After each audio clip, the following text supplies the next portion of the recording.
Hey guys, what's up? So, this is part 2 of the Grimgerde build video. I figured in this part of the video we would pretty much just prime the kit and get some of the base colors laid out for some things moving forward. Essentially what I'm going to do is prime the entire kit using Aqueous Surfacer 1000.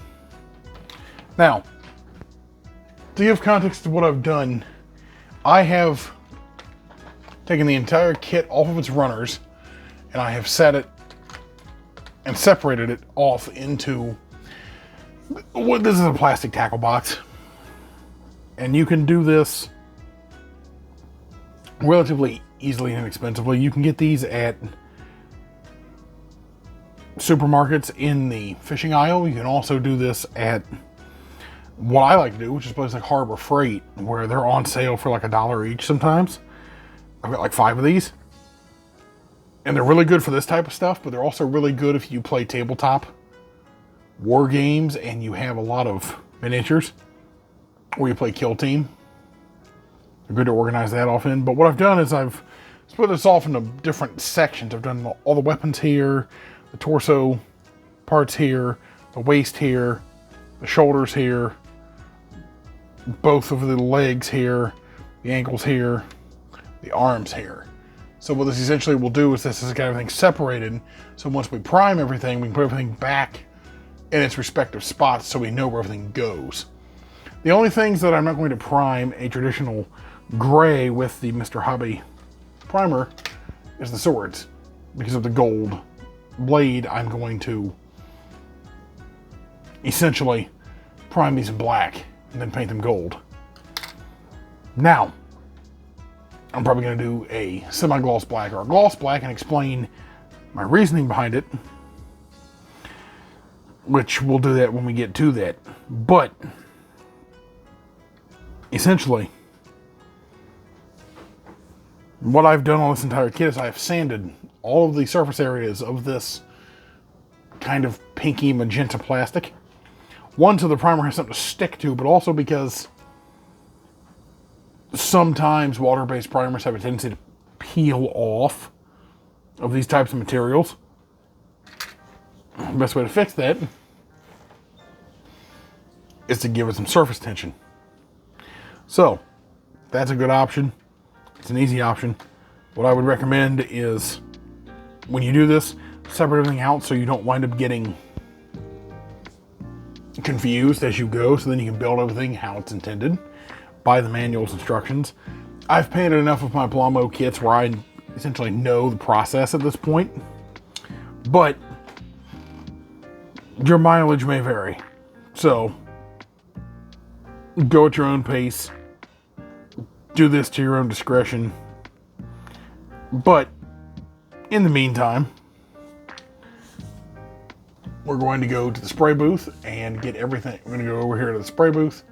We're going to get everything primed and ready, and possibly lay out some secondary colors or some shadow colors. I will see you guys in just a minute. All right. So, what we're going to do now is we're going to get everything primed.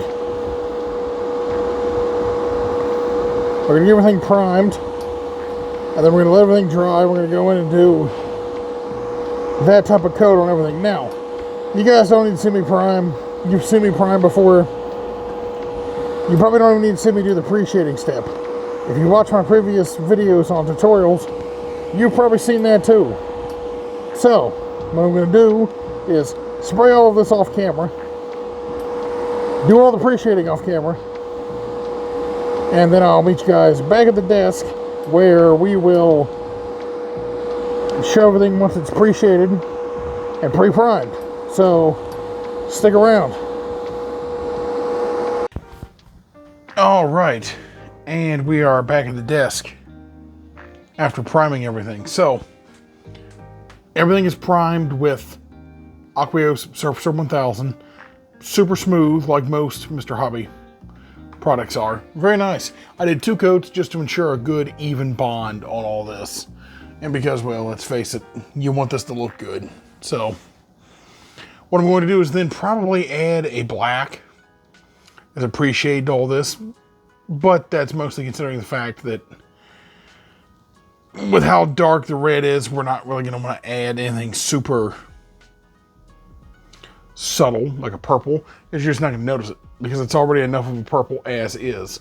So what we're going to do is probably go in here and add black on certain areas of this to really liven up that color scheme, and then we will pre-assemble some stuff after it's painted, obviously. So thank you guys for coming in on the second video here.